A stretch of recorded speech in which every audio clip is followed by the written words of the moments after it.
अतिशय आनंद होतो या ठिकाणी महाराष्ट्र सरकारच्या सांस्कृतिक कार्य संचालनालयातर्फे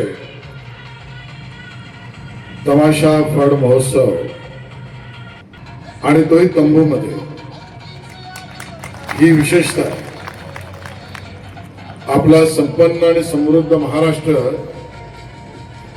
जगामध्ये हेवा वाटावा एवढा सगळ्या गोष्टींनी संपन्न आहे. इथली संस्कृती, इथलं साहित्य, इथलं कला, इथलं नृत्य, इथलं संगीत, त्याते विशेष रूपाने आपली लोककला, लोकवाद्य, लोकसाहित्य याची एक उज्ज्वल परंपरा आहे. आणि म्हणून जगाला काहीतरी निर्माण करावं लागेल, पण आमचं राज्य आणि इथल्या मातीतला निर्माण झालेल्या कला या जगातल्या सृजनशीलतेला आणि मानवी संवेदनाला निर्माण करेल एवढी ताकद आपल्या महाराष्ट्रातल्या कलेमध्ये आहे. आणि म्हणून हे वैभव आहे, हे लोककलेचं वैभव टिकलं पाहिजे. ते केवळ जतन संवर्धनापुरतं नाही, तर ते प्रचार प्रसारापर्यंत केलं पाहिजे. आणि केवळ याच हेतूने हे सरकार, माननीय मुख्यमंत्री देवेंद्र फडणवीसजी यांनी आम्हाला निर्देश दिले. उपमुख्यमंत्री एकनाथ शिंदेजी असतील, सुनेत्राताई पवार असतील, या सगळ्यांनी बळ दिलं. खरं तर आजच अर्थसंकल्पीय मागण्यांवर सभागृहात चर्चा होती आणि त्यावेळेला मी म्हटलं, ते पुन्हा एकदा सांगतोय, सभागृहाच्या सदनात मी म्हटलं, एका वर्षामध्ये यापूर्वी विविध कार्यक्रम, जसं आता इथे महोत्सव आहे, असे पूर्वी 300 आणि जास्तीत जास्त 400 कार्यक्रम व्हायचे.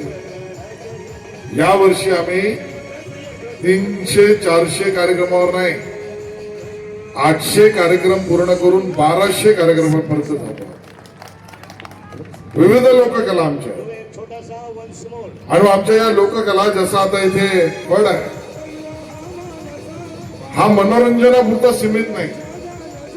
मनोरंजन आहेच, पण यातून, या लोककलेतून आपली प्रथा परंपरा असं सांगते, सामाजिक, राष्ट्रीय आणि कधी कधी कौटुंबिक कलहातल्या विषयांना सुद्धा उत्तर शोधण्याचं काम या आमच्या मंचावरून होत असतं. आणि म्हणून आमची लोककला ही जास्त प्रभावी आहे. होय, काही समस्या आहेत, अडीअडचणी आहेत, विशेषतः आमच्या तमाशा कलाकारांचं म्हणणं मी ऐकलंय, मी बैठका घेतल्या. काही विषयांना आपण सुरुवात केली आहे, काही आव्हानं नवीन तंत्रज्ञानाच्या रूपाने, बदलत्या जीवनशैलीच्या रूपानं आव्हानं समोर होत गेली आहे. पण तरी आपली कला टिकली पाहिजे, जगली पाहिजे, वाढली पाहिजे, म्हणून महाराष्ट्राचं सरकार हे कटिबद्ध आहे. आणि म्हणून या सर्व प्रतिकूल परिस्थितींचा सामना करत सुद्धा ज्या आमच्या कलाकार मंडळींनी ही कला जोपासली, त्यांचं मी त्रिवार अभिनंदन करतो, त्यांचं धन्यवाद करतो. नारायणगाववरही मंडळी आले आणि त्यांचा उल्लेख मला या ठिकाणी जाणून बुजून महत्वपूर्ण का वाटतोय, कारण नवी मुंबईत सुद्धा तुमची ताकद लोककला दाखवण्याची इतकी आहे की आज तिकडे जरा कॅमेरे फिरवा, सगळा तंबू पूर्ण भरलेला आहे. आणि या तंबूतली जी मजा आहे ना, ती या मातीतल्या सुगंधातल्या मजेसारखी आहे.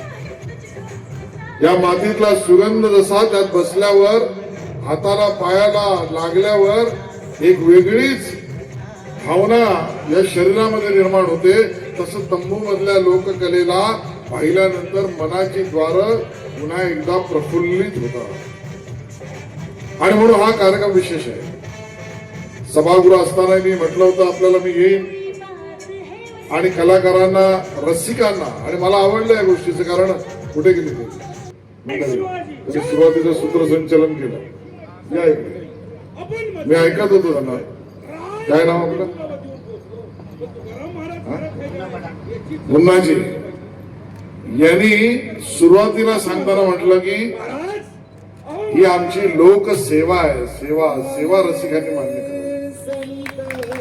म्हणजे आमच्या कलेला सुद्धा आम्ही रसिकांची सेवा म्हणून बघतो. हा दृष्टिकोन आमचा आहे. हा आमचा महाराष्ट्र आहे. या आमच्या महाराष्ट्राच्या मातीची संस्कृती आहे.